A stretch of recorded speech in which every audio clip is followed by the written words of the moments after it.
नमस्कार. हरितालिका हे व्रत प्रत्येक स्त्रियांसाठी फार महत्त्वाचे व्रत आहे. या दिवशी माता पार्वतीने भगवान शंकरांना पती रूपामध्ये मिळवण्यासाठी हा तप केला होता.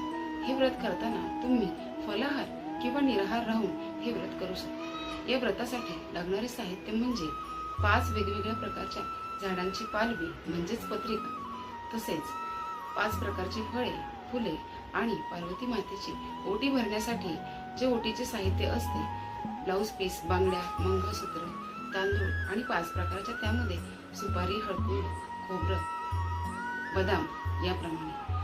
आपल्याला काय करायचं आहे, एका पाटावरती स्वच्छ अशा वाळूने शिवलिंग काढून घ्यायचे आहे. त्या शिवलिंगाच्या चारही बाजूला 4 सख्याही काढून घ्यायच्या आहेत. प्रथम त्या शिवलिंगावरती 1 चमच्याने दूध आणि पाणी यांचा अभिषेक करायचा आहे.